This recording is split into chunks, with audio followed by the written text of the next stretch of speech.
Chicago winter has a way of turning breath into smoke and thoughts into splinters. At 11:18 at night, I stand at the foot of Klein Holdings, my bare toes numb on the stone, my coat lost somewhere between my apartment door and this polished lobby. The wind comes off the river like it is angry at everyone.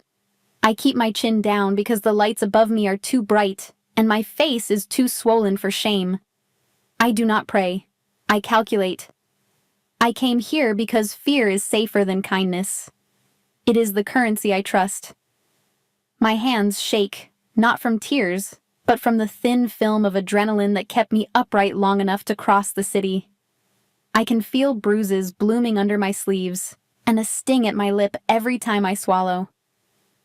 I think of Lily's small hand in mine earlier tonight, the way she fell asleep against my shoulder, trusting me to be the whole world. I could not take her to my father's place. I could not go to the police. So I chose the man everyone avoids. If monsters exist, I wanted the biggest one between us tonight. Two security men step out first, black coats, earpieces, faces trained to look bored. Their shoes are clean enough to reflect the lobby lights. They angle toward me like I am trash that drifted onto private property. I watch their hands, the way one checks his belt, the way the other scans the sidewalk for witnesses. I know that walk. My brother used it when he thought he was being brave. The men do not ask my name. They do not need it. They only need me gone. I tell myself to stay standing, because falling looks like surrender here. Then my knees quit without permission. It is not dramatic, just mechanical. I like a chair leg snapping. The cold has been chewing on my joints for hours, and now it wins. My palms slap the sidewalk, gritty with salt. For a second, I stare at my hands and think how strange it is that they still want to protect my face. I hear one guard mutter something under his breath, the sound of annoyance. I force air into my lungs and let the truth rise, low and raw. My father and my brother did this to me. They know it. A shadow breaks from the warm rectangle of the entrance. One man, no hurry, no coat flapping, no wasted motion. The guards stiffen the way dogs do when the owner steps into a room. I do not look up at first. I wait for the sound that tells me I am about to be grabbed. Instead, there is silence. Sudden. When I raise my head, I see him on the steps above me, still, as if the wind will not touch him. And Gideon Klein does not ask what happened. He watches me like he is reading a map in seconds. He lifts one hand, a small motion, and the security men freeze mid-step. That gesture tells me everything. Power here is quiet. I force myself to meet his gaze, even with one eye half shut. The working eye stays clear, because panic wastes heat. I want him to understand I chose this. I did not stumble here. I came with intent. In my head, I offer my name, Maya Carter, and it feels risky, like handing over a key. His face barely moves, but the air changes. He recognizes the truth before I can build the rest of it. I tell myself not to beg, because begging is a story people can twist. So I keep it simple. Ray and Derek did not just hurt me. They planned my sale. They packed things as if I were moving, then called it a solution. They said a debt could be forgiven if I became payment. They said the man waiting would not take no for an answer. When I tried to fight, my father used a weapon that was not his fists. He spoke Gideon Klein's name like a stamp, like cover for cruelty. He made it sound inevitable, signed. Something changes in Gideon's stillness, like a lens clicking into focus. It is not tenderness. It is cold anger, organized and silent. The guards step back without instruction, as if the sidewalk itself warns them. For the first time, I understand the real crime. My father counterfeited Gideon's name and spent it on my life. Gideon does not stare at my bruises. He stares at the lie attached to them. In his gaze, I feel systems waking up, phone calls forming, doors closing in places I cannot see. Whatever comes next will not be loud, and it will be thorough tonight. He decides without touching me. His coat lands on the lowest step, close enough for my fingers. I wrap it around my shoulders and the warmth shocks my skin. Gideon turns toward the street, already thinking in routes and exits. His men move, silent and fast. I catch the message without hearing the words. No hospital, no paper trail. I understand why. If I show up under fluorescent lights, my father will find me. Or Orson Pike will. The night tilts forward. I either stay on the pavement and freeze, or I follow Gideon Klein into whatever comes next now. The coat is warm enough to hurt. When I pull it tighter, my skin prickles like it is waking up angry, and the world tilts from blur to edges. Gideon Klein doesn't crouch beside me or scoop me up. He stays one step higher, close enough that I can hear him breathe, far enough that my body doesn't flinch on instinct. I catch the shape of his hand lifting again, and the security men retreat as if that gesture carries weight they can't refuse. In my head, the easiest answer is an ambulance. A bright hallway, clean sheets, someone saying I will be okay. But I have lived long enough to know that hospitals keep records, and records turn into addresses when the wrong person asks the right question. My father used to brag about knowing people everywhere, like connections were a family heirloom. Orson Pike runs on the same fuel. If my name shows up under fluorescent lights tonight, I will not walk out alone, and Lily will lose me before she even knows I'm gone. Gideon makes the decision without drama. I don't hear the words, but I see the sequence. A phone lifted, a brief pause, his eyes scanning the street the way a chess player scans a board, and then movement. A black car glides up to the curb as if it has been waiting around the corner the whole time. One guard opens the rear door and steps back. No hands on my arms, no grip on my elbow. They give me space to stand, to wobble, to choose the next step myself. Inside, the leather smells like cold money and winter air. Gideon sits across from me, not pressed beside me. The distance feels intentional, like a rule he set the second he decided I was staying alive. The city slides past the tinted window in streaks of light. I keep thinking about how easy it would be for my father to call around, to ask if anyone has seen me, to offer a story where I'm unstable, and he's the worried parent. That kind of lie travels fast. I stare at my knees and tell myself I cannot give him a trail. We stop on a street that doesn't advertise itself. The brownstone looks like a quiet consulting office. Clean stone, soft porch light. Nothing that says power lives here. A woman in her 40s opens the door before we knock. Later, I will learn her name is Nora, but right now she is just a steady presence who doesn't stare at my face. She leads me upstairs to a suite with a bed that looks untouched and a bathroom that locks. The air is warm and smells faintly of soap, not perfume. Dr. Hart arrives with a small bag and calmer hands than anyone I have met in weeks.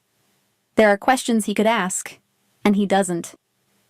He checks my wrist, cleans the split skin at my lip, presses something cold against the bruising, and works like this is routine. When he offers pain medication, I shake my head. I need my thoughts sharp. If I let myself float, I will forget details that matter, and details are the only weapons I brought to Gideon's doorstep. After the doctor leaves, Nora returns with clothes folded over her arm.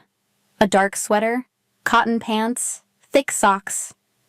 They fit close enough to be usable, but not perfect, which tells me they weren't bought for me. They were grabbed from somewhere inside this house, the way you grab a blanket for someone who shows up unexpected. That detail lands harder than any luxury. It means no one planned for me. It means I am not a product on a schedule. I change slowly, listening for footsteps that never rush. Gideon doesn't hover. When he passes the open doorway, it is brief, a glance to confirm I'm still here, still breathing, and then he is gone again. The house stays quiet except for the low hum of heat in the vents. I sit on the edge of the bed and try to make my hands stop shaking. I should feel grateful. Instead, I feel suspicious because every safe place I have ever known came with a price tag I couldn't afford. I look at the doorknob and wonder what it costs. On the second trip downstairs, I find the front door. My heart beats hard enough to hurt my ribs. I twist the lock, expecting resistance, alarms, a shout. Nothing. The bolt slides back like any ordinary house. Cold air spills in from the porch and hits my face, and for a full minute I just stand there, holding the door open, waiting for someone to stop me. No one does. No guard appears. No hand closes around my wrist. The street outside is empty, and the freedom is so real it scares me more than captivity ever did. I close the door and think of Lily, 5 years old, asleep somewhere else. Safety is temporary. Tomorrow I have to tell Gideon everything in detail. In the East Suite, the heat hums like a low engine. My wrist is wrapped, my lip tastes of iron, and a cup of tea sits untouched beside me because my hands will not stop trembling. Gideon is across the room, seated, not looming. He waits the way storms wait, patient and quiet. I decide to speak cleanly, not because I am brave, but because messy feelings are a luxury I cannot afford yet. If I lose details, Lily loses me. So I breathe and build my story like scaffolding. Ray's debt did not begin with a gun. It began with a spreadsheet. He moved stolen electronics through a dock contact, then tried to double dip with a side loan. The shipment vanished, and the wrong people decided he owed them for embarrassment. By the time I overheard the number, it had become $420,000, not because of interest, but because impossible terms create obedience. Every week the total climbed. Every week my father became smaller, and every week he looked at me longer as if measuring how much I remained. Orson Pike was the kind of man who never needed to raise his voice. People raised theirs for him. My father described him as a lender, but lenders want repayment. Pike wanted leverage, a living handle he could pull whenever he pleased. He collected favors the way others collected cash, and when he could not squeeze more from a man's wallet, he squeezed the man's choices. The rumor was that Pike's contracts were written in polite language and enforced in ugly silence. My father feared him more than prison itself. The offer arrived as if it were a business solution. My father said Pike would erase the debt if Ray provided something valuable in return, and he spoke as though value had only one form. It would be a private arrangement, he insisted, with documents, signatures, and witnesses, so no one could claim confusion later. He called it protection. I heard purchase. The language was clean enough to pass in court, but the meaning was a cage with velvet. In that cage, I was the key, the lock, the inventory. 3 weeks after the arrangement, the night I learned, my apartment felt staged. My closet was half empty. A suitcase sat open on the couch with my winter clothes folded like someone else had packed them. When I reached for my phone, my father's hand was already there, taking it away with a calm I did not recognize. The front door clicked, and I realized the deadbolt had been turned from the inside. My own home became a room I could not leave. I remember Lily's shoes by the rug. Derek moved before I did, like he had been waiting for permission to be cruel. He blocked the hallway, shoulders wide, breath hot with cheap beer, and my body reacted the way it always did around him, shrinking to find space. When I tried to go to Lily's room, he grabbed my wrist and yanked me back hard enough to spin the world. I did not fight him for pride. I fought because my daughter was asleep behind that door. In my head, I counted exits, windows, anything that worked. My father did not shout. He just listed consequences as if reading a menu. If I refused, Pike would come anyway. If I ran, Pike would hunt me. If I told anyone, my father would tell them I was unstable, an unfit mother, and the kind who invents stories for attention. He said he could take Lily because my job was inconsistent, and my rent was late, and my history looked messy on paper. That was the moment my fear shifted from my body to my child and sharpened into steel. Ray knew I had heard Gideon Klein's name in the city like a warning sign. He used that. He said Pike was operating under Klein's protection, that the deal carried a guarantee, that anyone who interfered would be punished by a machine bigger than the police and quieter than the courts. It was a lie built from a truth. Gideon's reputation travels without needing confirmation. Ray counted on that. Pike would not risk calling to verify. Fear makes people accept shortcuts. I ran to his steps, nowhere else in Chicago. When I finish, my throat aches as if I swallowed glass. The room stays quiet, and Gideon does not soften. He does not offer comfort or blame. He asks for structure, for names, for dates, for the path my father used to reach Pike. His calm is not mercy. It is preparation. I watch him shift into motion without rising, a phone appearing in his hand, a list forming in his eyes. The temperature drops again. This is what anger looks like when it wears a suit and never sweats. I understand then that his help will not be a rescue story with tender music. It will be a strategy, and I will have to participate if I want to stay alive. Somewhere downstairs, a floorboard creaks, and I imagine Lily's small weight, safe for now, but still reachable by rumor and paperwork. Gideon's protection feels like a contract I can read, one clause at a time. My job is to tell the truth without flinching. His job is to make the world believe it. Starting, I learn his rules. The room stays still after I finish laying out what my father built. Not the kind of stillness that feels empty, but the kind that feels measured, like someone is deciding what to do with a knife without ever lifting it. Gideon doesn't pace. He doesn't raise his voice. He just looks at the space between my words and the consequences they create, and I feel the temperature in the suite drop 0.5 degree. My tea goes lukewarm on the table, and my bandaged wrist throbs in a slow, steady pulse that matches my heartbeat. I keep waiting for him to turn my story into a problem to solve without me, like every man in my life has done. But what lands instead is a set of lines he draws around me, clean and precise. In my head, I translate it into something I can trust. I am not a debt. I am not a favor. I am not an asset that came with a price tag. I am a person whose freedom makes my father's counterfeit contract worthless the second the world believes it. That is the first rule. He will keep me alive and visible long enough to burn the lie down to ash, and he will not pretend that is romance. The second rule comes from me, even if I don't say it out loud at first. I refuse to be the footnote in my own crisis. I didn't crawl to Klein Holdings so a powerful man could settle a business insult and forget the woman it happened to. I need to know what happens to me next, and I need to know what happens to Lily. I hold that thought like a blade behind my teeth, because motherhood teaches you to speak carefully in rooms where power lives. But Gideon's attention doesn't slide away when the focus shifts from him to my child. If anything, it sharpens. The house itself proves the rules before anyone explains them. No one enters my suite without knocking. When the door opens, it opens slow, giving me time to say no.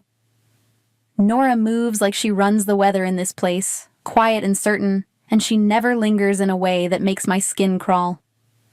Even Gideon keeps distance, the same distance he held on the steps, a spacing that feels deliberate and respectful. The front door remains unlocked, and that fact keeps rattling around in my head because it doesn't match the stories people tell about men like him. Safety without captivity feels like learning a new language with my mouth full of bruises. Then the third rule arrives, and it isn't spoken either. It comes as a rising panic behind my ribs when I picture Lily's face in my apartment, her little blanket, the stuffed rabbit she insists is watching over her. I left her with a friend, but friends can be frightened, and frightened people make mistakes. Ray knows the address. Derek knows the stairwell. Orson Pike knows how to find whatever Ray can still offer. My biggest fear isn't dying. It's vanishing in a way that leaves my daughter standing in a doorway calling for me. I press my palm to my chest as if I can keep my heart from running ahead of me. Gideon doesn't ask for permission to care about the right thing.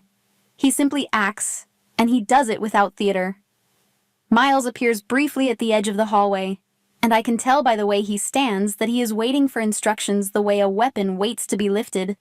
Gideon gives him a short sequence, and I don't need to hear the words to understand the shape of them. Find Lily. Move quietly. Leave no trail. Don't scare the child. Nora is already gathering a small bag, the kind you pack when you have done this before for people who did not plan to run. I hate that detail, how practiced it all seems, but I also cling to it because practice means competence. The minutes that follow stretch into something sticky and unreal. I sit on the edge of the bed and stare at the door, listening to the house breathe. Every sound becomes a thread in my mind. A car outside, a muffled step, the whisper of heat through vents. I try to picture Lily asleep, and my imagination keeps replacing her with a scene I can't control. My father's hand on her shoulder, Derek's grin, Pike's shadow in the background like a stain. I tell myself not to spiral, but the body doesn't take orders when it has been hunted. It only remembers. When Nora returns, it isn't with reassurance in words, it's with proof. Lily is safe. Lily is on her way. Lily has not been frightened. Those facts hit me harder than any comfort ever has. My eyes burn, and I swallow the feeling down because I don't want to collapse in front of strangers, even kind ones. Still, my shoulders shake once, and I hate that my body betrays me, but I also understand it. Relief is not gentle. It is a wave that knocks you down because you didn't realize how long you've been standing against the storm. Later, when Lily is finally here and tucked into a warm room with her rabbit and a glass of water, the house feels different. Not safe in the way fairy tales promise, but safer in a way that has rules I can see. Gideon never touches me. He doesn't hover near my daughter. He doesn't demand gratitude. He watches from the distance I'm learning I get to choose, like he is guarding the perimeter of my choices instead of the perimeter of his property. And for the first time since the suitcase on my couch, I start to believe I might be able to think beyond the next hour. That is when my phone buzzes in my hand, a device Nora placed there earlier with a single number already saved, and nothing else. The screen lights up with an unknown call, and my stomach drops with the certainty that the past always finds a crack. I don't need a name to know the voice on the other end belongs to either my father's desperation or Pike's reach. I stare at the glowing rectangle and feel the warm house shrink around me, because the hunt has noticed I'm still breathing. The unknown number keeps buzzing like a trapped fly in my palm. I don't answer right away. I watch the screen light up, fade, light up again, and I feel my body recognize danger before my mind names it. My stomach tightens.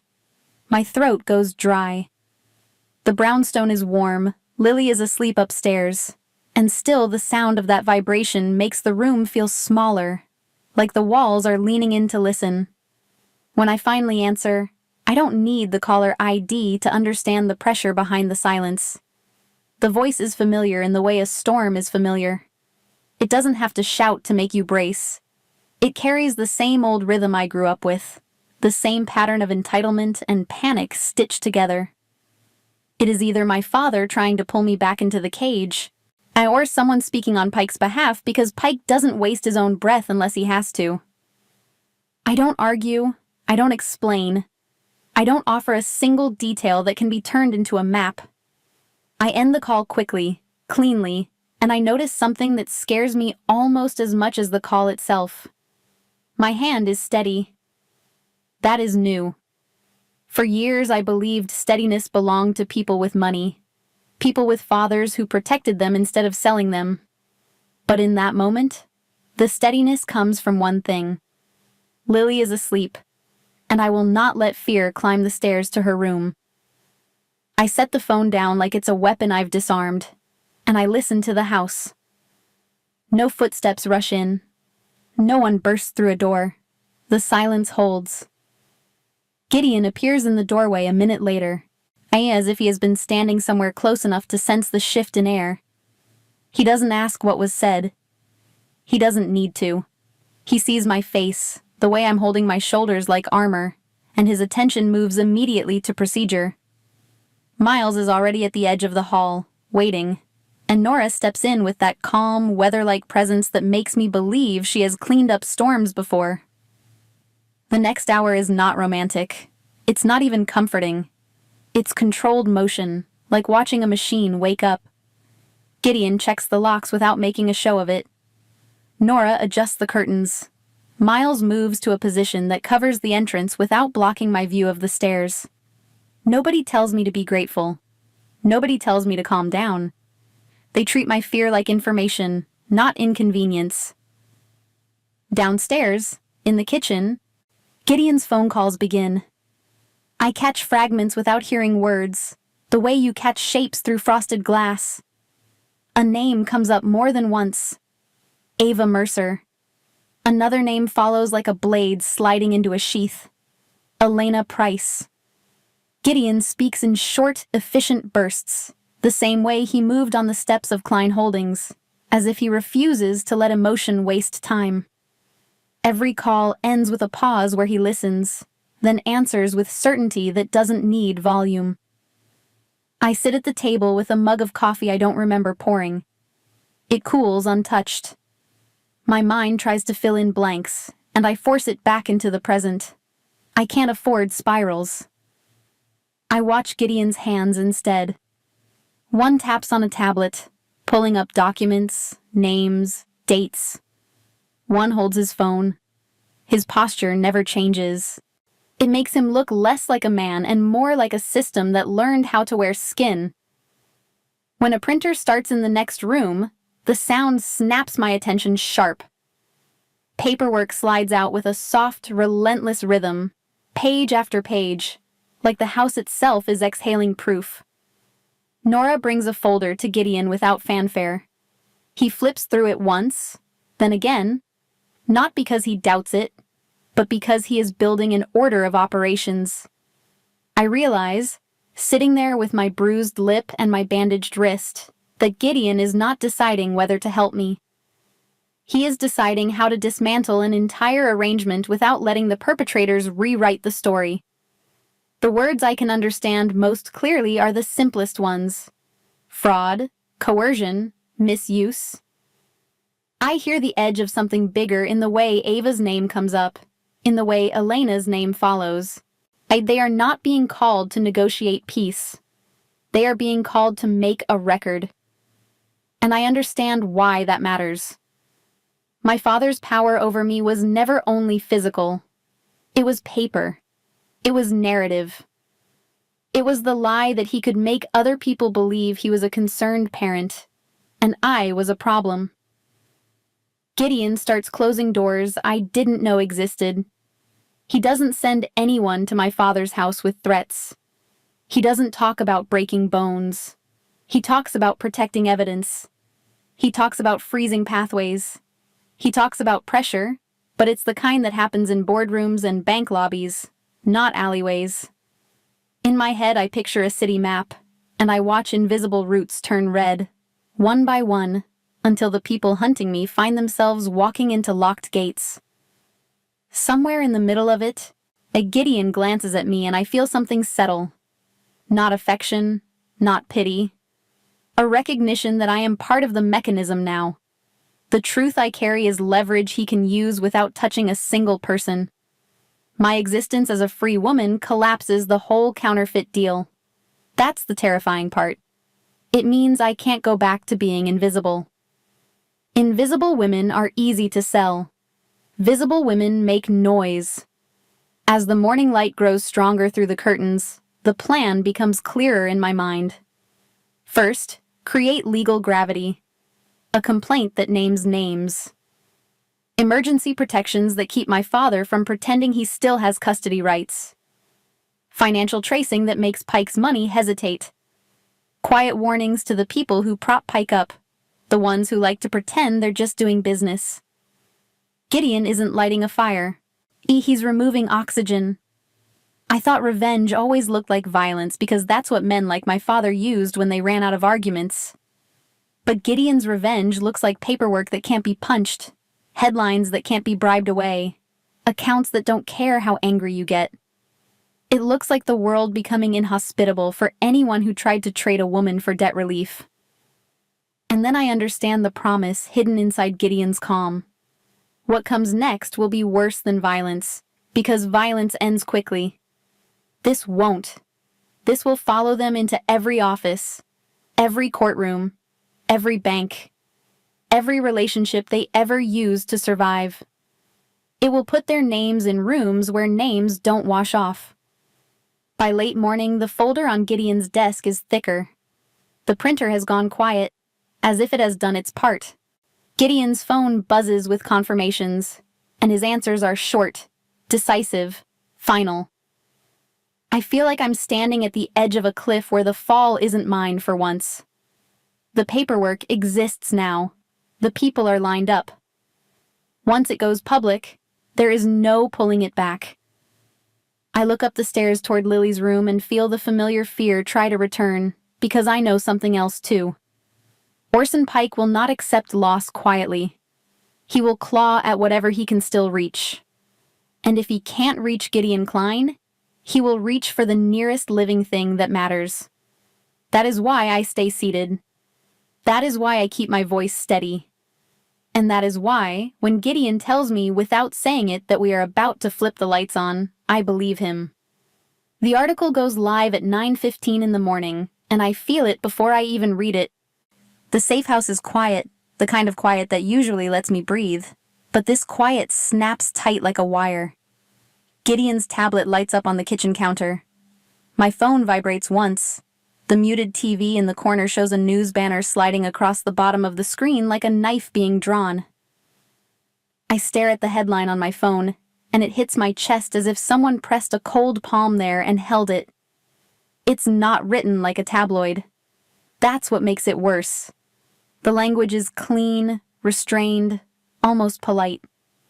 It lays out what my father tried to do with the tone of a report, and the details are allowed to speak for themselves. My name isn't splashed everywhere, but the shape of my life is there in black letters. Ray Carter, Derek Carter, Orson Pike, a counterfeit guarantee. A young mother offered as repayment.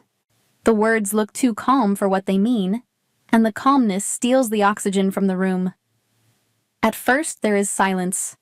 Even Miles, who usually stands like he's carved from duty, shifts his weight. Nora pauses in the doorway with a dish towel in her hands, like she forgot why she walked into the room. Gideon doesn't react outwardly. He just watches the notifications begin to pile up, and the only sign that anything has changed is the slight angle of his jaw. My phone keeps buzzing. Gideon's phone buzzes too. The city wakes up and starts turning. Then the dominoes start falling fast enough that my brain can't hold all of them at once. A warehouse lease canceled. A partner issuing a public statement. An old associate suddenly unreachable. It is like watching doors slam in a hallway I never knew existed. No one has to be threatened. People back away from heat on instinct. The article makes my father radioactive, and anyone who touched his business now wants clean hands. Even the comments online are less about outrage than disbelief, the kind that turns into disgust when it settles. I expected my father to be ashamed. Instead, I see the real pattern of his life: survival at any price. He always believed embarrassment was temporary, but this is not embarrassment. This is exposure, and exposure doesn't fade when you close your curtains. It follows you into every meeting. It sits on your shoulder when you try to negotiate. It changes the way people look at you before you even open your mouth. That is what Gideon promised, and now I see it happening in real time. By noon, Another notification hits, and this one makes my stomach twist. A video surfaces of Derek at some private gathering, laughing like cruelty is a joke that makes him impressive. I don't play it with sound at first, because I don't want Lily hearing anything through the walls. I watch his face, the relaxed arrogance, the way he performs toughness for an audience. He looks so sure no one will ever hold him accountable. The comments underneath are brutal. People recoil the way they recoil from disease. I feel shame, rage, and something else I did not expect: relief. Not because strangers are mocking my brother, but because for once the world is seeing what I have always seen. The video spreads like fire because it's simple.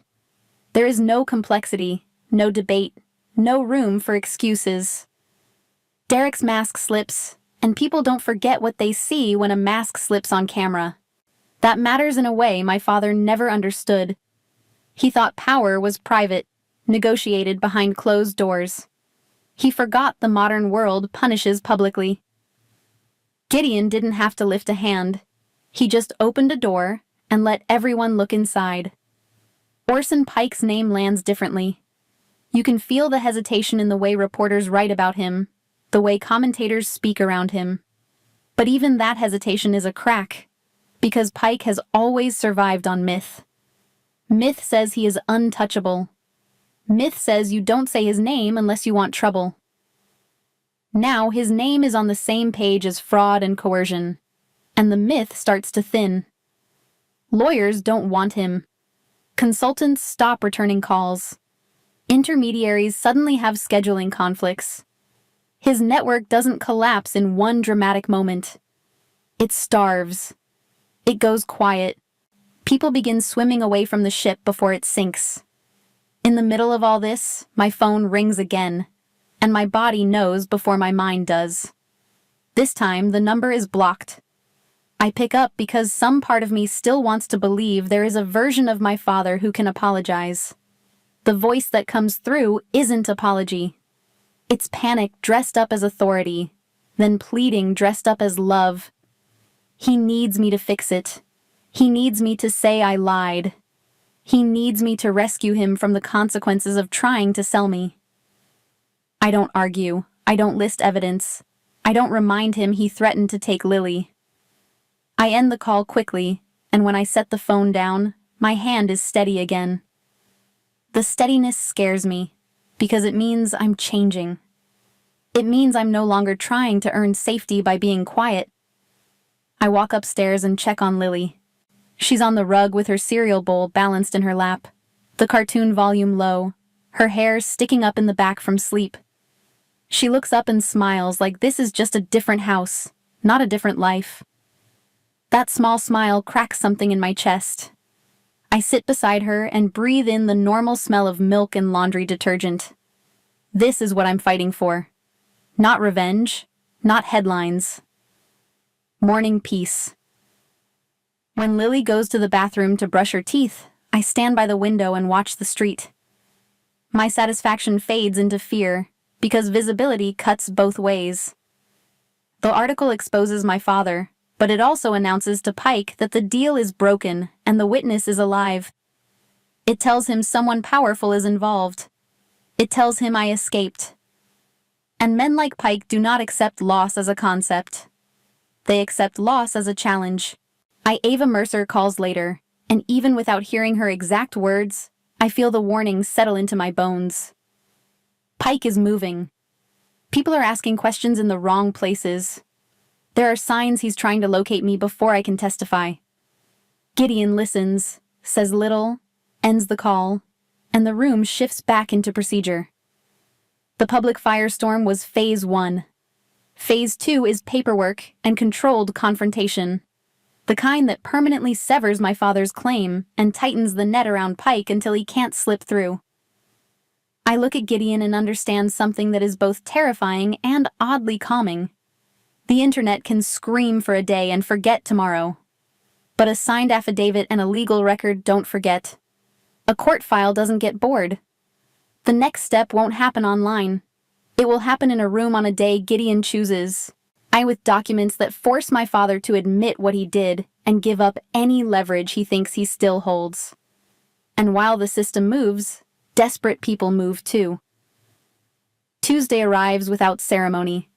No thunder, no dramatic music, just gray light over Chicago and the taste of coffee I barely swallow. Gideon says, in the way he does without saying, that preparation is finished, so Tuesday is the day. Miles drives. I sit in the back, hands folded over my bandaged wrist, watching storefronts wake up like nothing happened. My phone stays dark in my pocket, but I feel it anyway, like a bruise that still throbs. We stop behind a restaurant in the garment district. A narrow stairwell leads up to a room that smells of wood, steam, and neutrality. It is on purpose, where no one expects truth to end a family, which is why I came. I do not sit at the table. Gideon keeps me in the adjacent office, door cracked, close enough to hear the cadence of voices, far enough that I am not a target. The room I watch through the gap is brutally simple. One wooden table, 4 chairs, a single lamp, curtains drawn over a window that would otherwise show lunch crowds. Elena Price lays a leather portfolio on the table like a verdict. Gideon sits with his back straight, hands relaxed, as if nothing in his world ever surprises him. Miles stands by the door, not menacing, just final.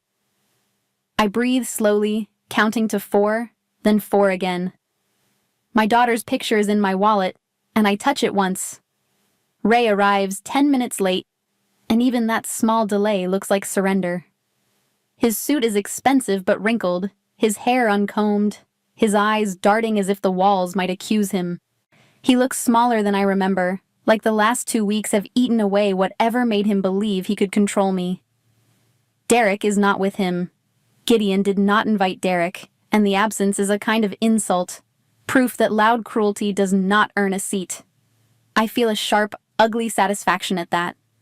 Then guilt for feeling anything but grief. Ray's shoulders tense when he hears my name mentioned, and I hold still, refusing to disappear. In the silence, I hear my heartbeat, steady. Gideon speaks in that low, even tone I've come to recognize as danger with manners.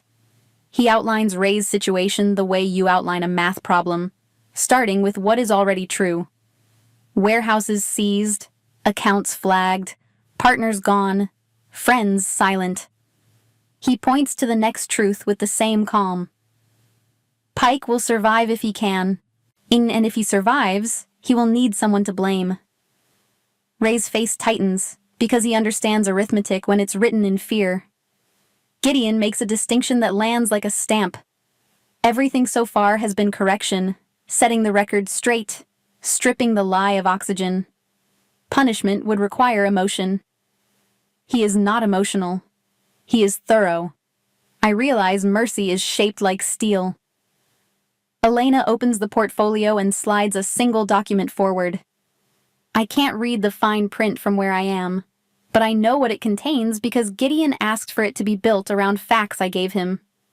Ray must confirm the counterfeit guarantee, admit he used Gideon's name without consent, and lay out the terms of the arrangement with Pike in full. Most important, he must relinquish any claim over me, financial or parental, and he must surrender the weapon he tried to aim at Lily. No more custody threats, no more stories about instability, no more ability to drag my daughter into his panic. It is clean, binding, and irreversible. I swallow hard and keep breathing anyway. Ray asks for time the way men ask for air when they are drowning. Gideon offers none, because delay is how predators reopen doors. The pen in Ray's hand looks heavier than a weapon. He hesitates, eyes flicking to Miles, to Elena, to Gideon, searching for permission to escape. There isn't any.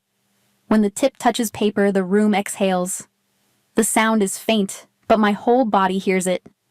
One signature, then a second, and a final stroke that ends his claim. My knees soften, not from fear now, but from relief sharp enough to sting.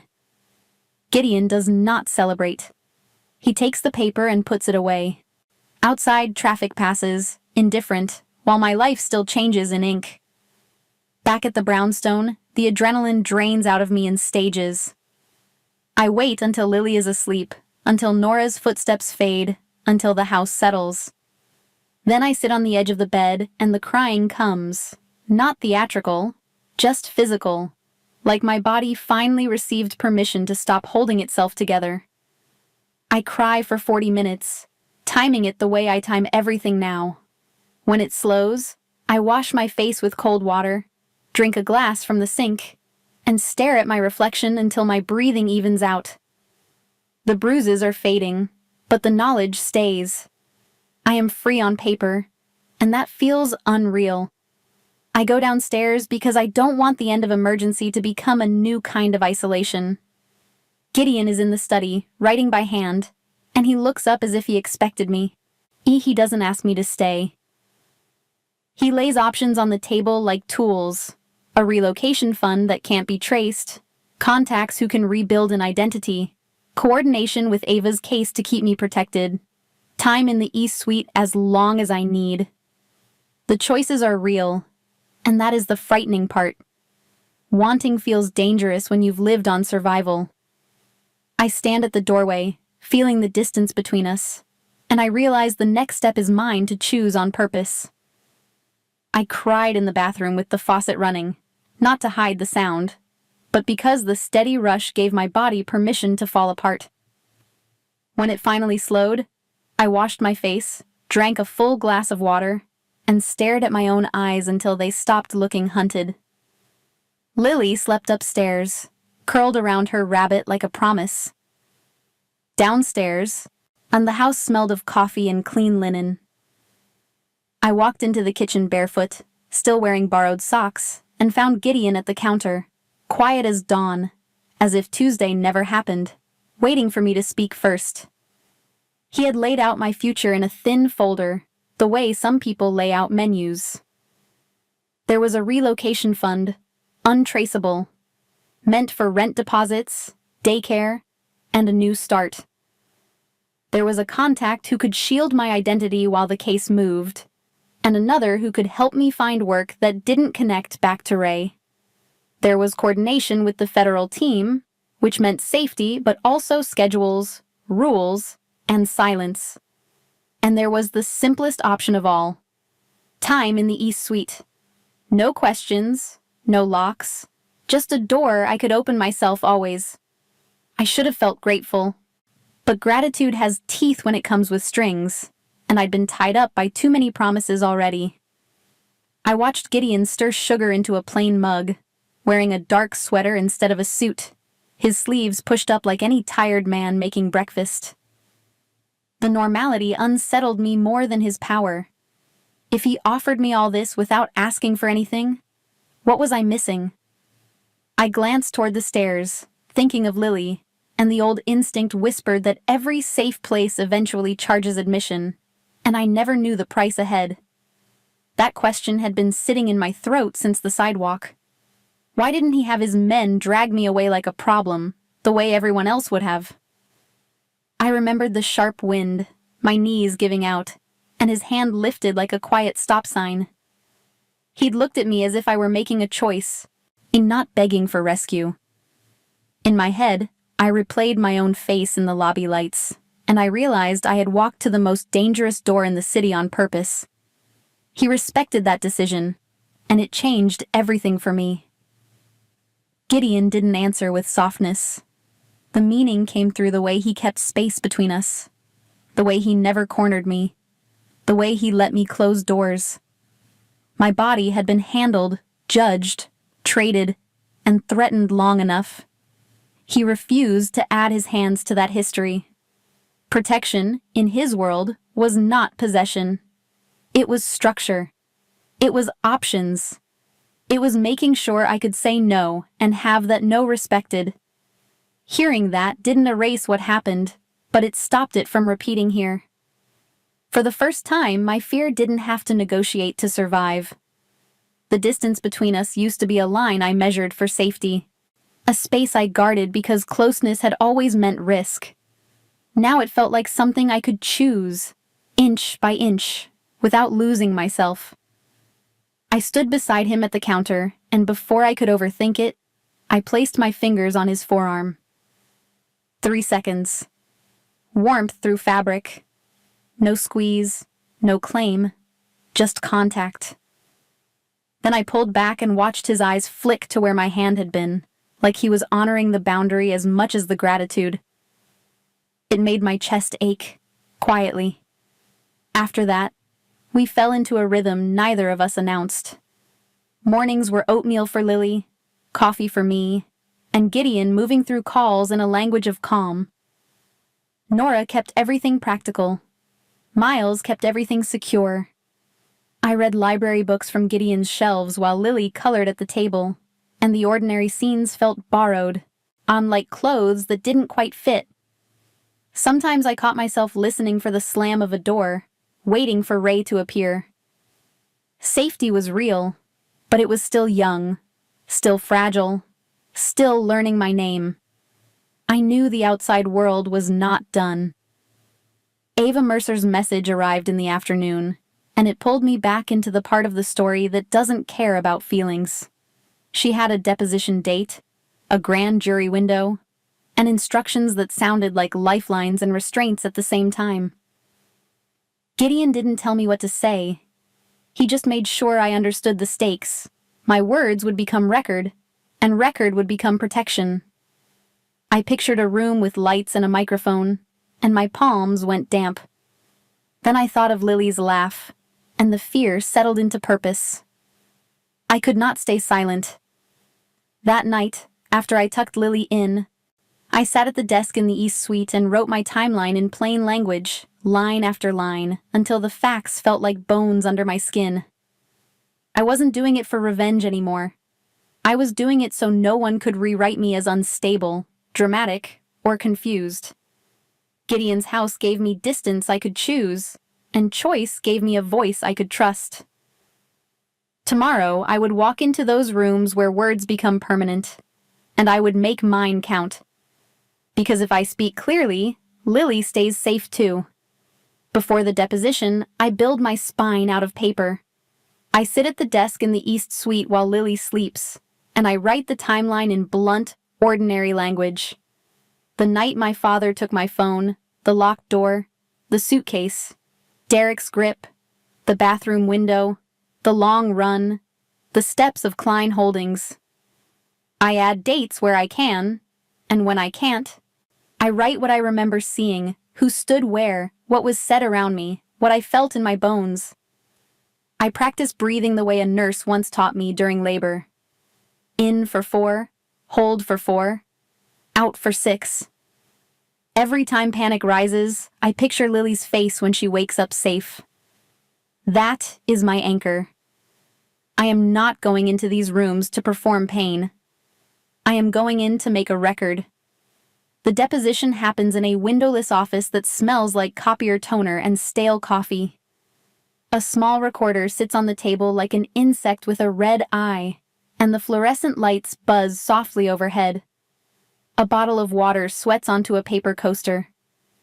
I keep my hands folded, not because I'm polite, but because I don't want anyone to see them shake. I speak in straight lines. I describe $420,000 without letting my voice wobble. I describe Orson Pike without decorating him into a movie villain.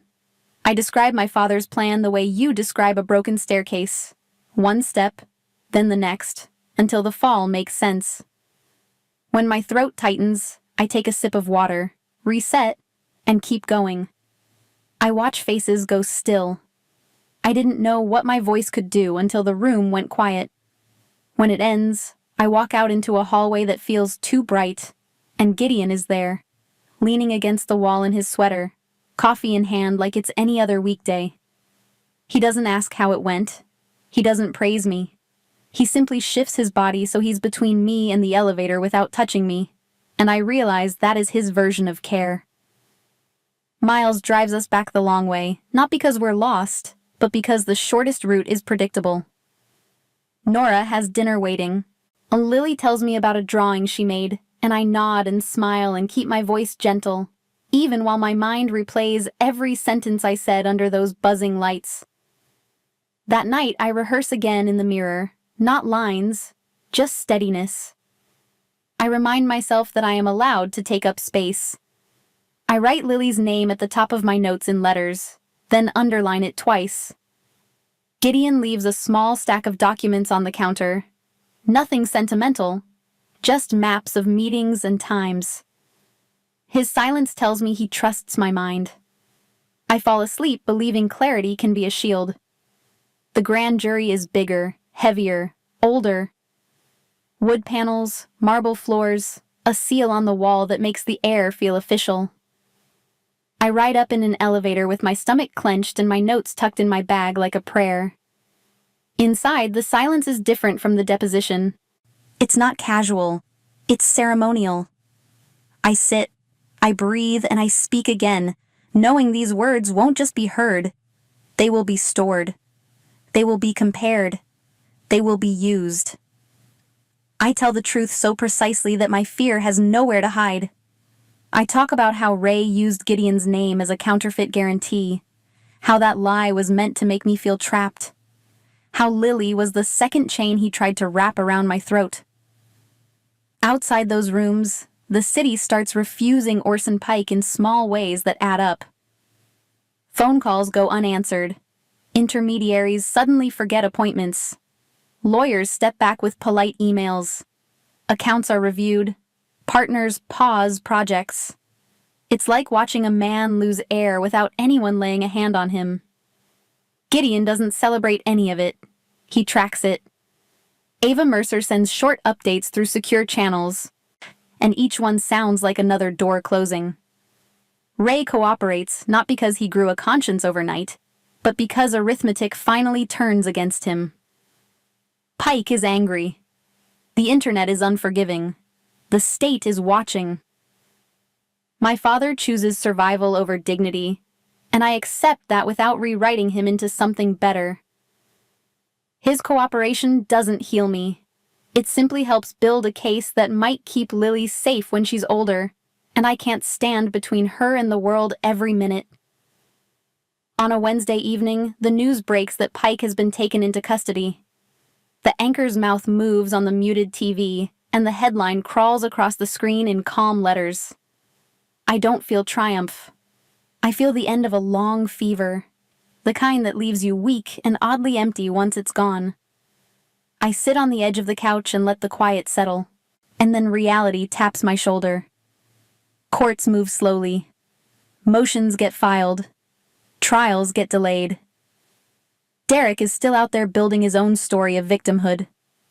Pike's people will scramble for leverage. Gideon stands in the doorway, watching me breathe through it, and for the first time I wonder what taught him to be this controlled. I don't ask yet. I just hold Lily a little longer at bedtime, because even a quiet win has a shadow behind it. Sunday in April feels like the city is apologizing. Sunlight spills into the courtyard behind the brownstone, warming the stone bench where I sit with a mug of tea. Lily is at the patio table, tongue between her teeth, drawing a family of stick figures with bright crayons. The air smells like wet earth and toasted bread. Somewhere a neighbor's radio plays softly through an open window, and for a few minutes I forget to listen for footsteps. My shoulder unclenches. I breathe without counting. Peace is small, ordinary, and still hard to trust, even when it sits beside me. Gideon comes out a minute later in a dark sweater, no jacket, no armor except his calm. He pours coffee into a plain white mug and stands by the doorway watching Lily color. Not too close, not far. I notice how careful he is with space, as if distance is part of his ethics. The case against Pike is moving, Ava says. But moving is not the same as ending. Motions, continuances, paperwork that stretches weeks into months. I have options now, yet the calendar still feels like a trap with polite edges. I keep waiting for the other shoe. I didn't expect him to tell me anything personal. He rarely speaks about himself, and when he does, it is usually in the language of systems. But that morning he sits on the bench across from me. eyes on the patch of sunlight where Lily's crayons have rolled. He lets the silence settle, then offers a memory of his mother. A woman who married a man she believed was strong, only to learn his strength required victims. She stayed for years, not from blindness, but from strategy. She kept her child alive by making herself smaller, quieter, easy to miss. When he describes her leaving, he doesn't dress it up as bravery. He calls it arithmetic, the moment she decided fear was less costly than staying. She took her son and walked away from a house full of expensive furniture and invisible threats. Gideon says she died when he was 19, and he doesn't linger on doctors or diagnoses. He says long fear can become weight you carry so consistently your body forgets it is optional, until one day it turns physical. I picture my own chest at night, tight for no reason, and I understand him better than ever. That was when I understood why he never touched me. On the steps I thought he saw my bruises and felt responsible. Now I see something else. He saw a woman who had already chosen her life over the story being forced on her. I wasn't asking to be rescued. I was bringing evidence to the one person powerful enough to make the evidence matter.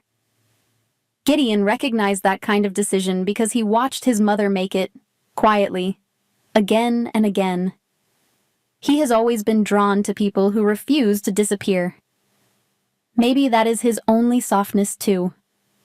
I tell him, in the way I can only tell the truth now, that I need to be heard as a person, not a lever. I can feel how easily my story could become a tactic, a set of facts to deploy, and I'm grateful for his discipline, but I can't survive another man deciding my meaning. I let him know that tenderness, if it exists here at all, has to stay separate from negotiation. I am not willing to trade my healing for protection. I watch his face for offense and find none. Only attention that stays steady still. We sit in the courtyard without negotiating inches. The space between our knees is still there, but it isn't a barricade anymore. It's a choice we both respect. Gideon doesn't reach for my hand, and I don't reach for his. Lily hums to herself, dragging blue wax across paper, and the sound fills the silence so it doesn't turn heavy. I notice Gideon's shoulders relax a fraction when Lily laughs at her own drawing. For a moment, he looks less like a man guarding an empire, and more like someone learning how to be near a family without taking anything. Then my mind drifts back to the world outside this sunlight. Pike's arrest is real, but arrests do not end stories overnight. Derek is still alive, still furious, still convinced the problem is everyone else. Ray is cooperating because he has to, not because he changed. People like Pike build backups, and backups move when cornered. I watch Lily's small hands and feel the protective instinct rise again, sharp and immediate. This calm morning is a bubble. I can't live inside it forever. I have to keep moving, carefully, until the case is finished and the threats are boxed in. I look at Gideon and realize our lives intersected because two kinds of power collided. The power that takes, and the power that refuses to. He could do anything, and he chose restraint, not because it was easier, but because it was cleaner. I am choosing something too. Not hiding, not begging, not vanishing, but presence. Presence at Lily's side, presence in court files, presence in my own skin. The victory so far is not an ending, just the beginning of a different fight. The question hovering over us is brutal. What do you become when you can do anything? I used to think endings were loud, sirens, slammed doors, someone shouting that it was over. Mine wasn't. Mine looked like calendars on the kitchen counter, sticky notes from Ava Mercer, and Lily asking for more strawberries like nothing in the world had ever tried to steal her mother. Weeks blurred after the arrest. Some days felt normal, and then a court update would arrive and time would stretch again. The case moved forward, but it moved the way winter melts in Chicago, slow, stubborn, and never on the schedule you want. Orson Pike's power didn't explode. It evaporated. Once the lights were on, his name stopped opening doors. People who used to answer on the first ring suddenly missed calls. Vendors found reasons to cancel. Advisors resigned quietly. Properties became harder to access, accounts harder to move, favors harder to collect. It wasn't cinematic. It was administrative. And that was the point. Gideon didn't need a show of force to beat a man like Pike. He needed a world where fear couldn't circulate like currency anymore. But the system doesn't reward urgency just because you suffered. There were hearings, motions, delays dressed up as procedure. Ava warned me that cases like this are marathons, not sprints, because the people being prosecuted have money, patience, and a deep allergy to consequences. Some nights, after Lily fell asleep, I sat in the East Suite and felt the old dread creep back in. The whisper that the longer something takes, the more time desperate people have to try shortcuts. The courthouse can be slow. Desperation is not. Derek's trial date sat out there like a loose wire. He was contained, but he was not corrected. I heard through channels I didn't ask about that he was still building a story where he was the victim, where everyone betrayed him, where I was the reason his life collapsed. That kind of narrative is dangerous because it turns accountability into fuel. I didn't need him in the same room to feel him. I felt him in my shoulders whenever an unknown number flashed on a screen, in the way my eyes scanned crowds at crosswalks, in the instinct to keep Lily close enough that I could count her breaths. The biggest shift wasn't the headlines or the affidavit or even the arrest.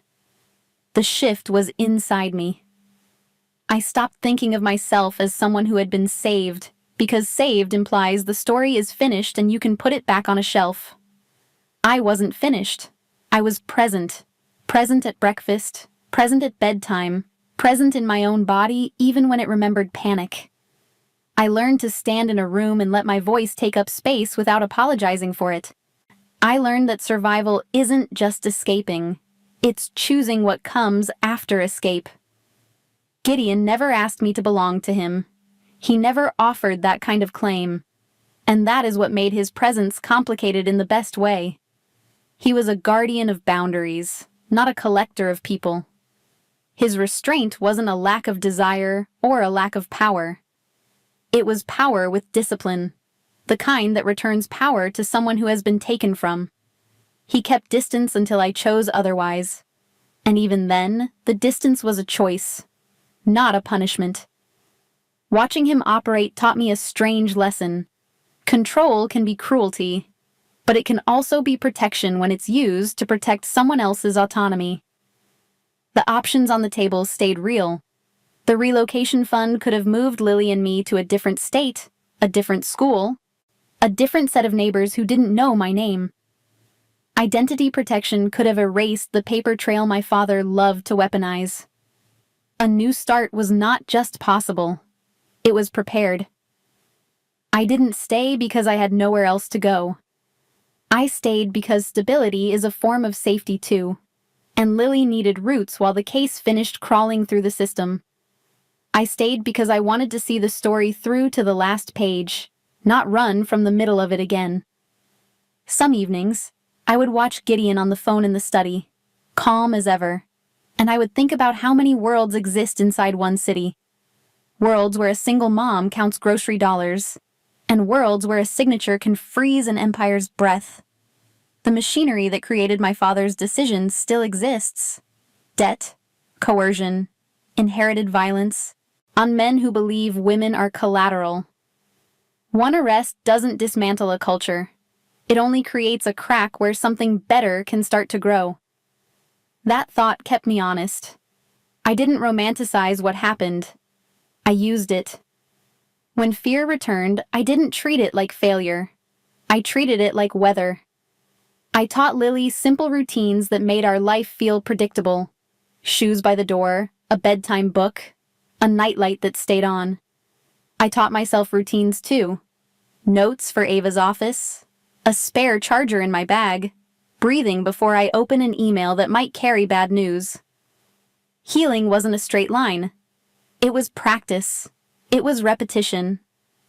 It was choosing presence again and again until my nervous system stopped expecting disaster as the default. And under everything, the question that began on those cold steps kept returning. What kind of person do you become when you have the power to do anything? Do you take because you can? Do you punish because it feels satisfying? Do you own because it's simpler than trusting? Or do you restrain yourself and build a world where someone else gets their power back? Gideon answered that question with systems and restraint. I answered it with testimony and presence. Lily, without knowing it, answered it by staying soft in a world that tried to harden me. That night, I sit on the edge of Lily's bed and watch her sleep. Her face is relaxed, her rabbit tucked under her arm, her breathing steady enough to make my chest loosen. The city outside still spins, and the case is still moving, and danger is not a fairy tale that ends neatly. But I am not erased anymore. If this story hit you in a place you recognize, I hope you'll share it with someone who needs to hear that survival can turn into choice. And if you've ever had a moment where you chose yourself, I'd love to hear it. Like the video, share it, and leave a comment with your moment.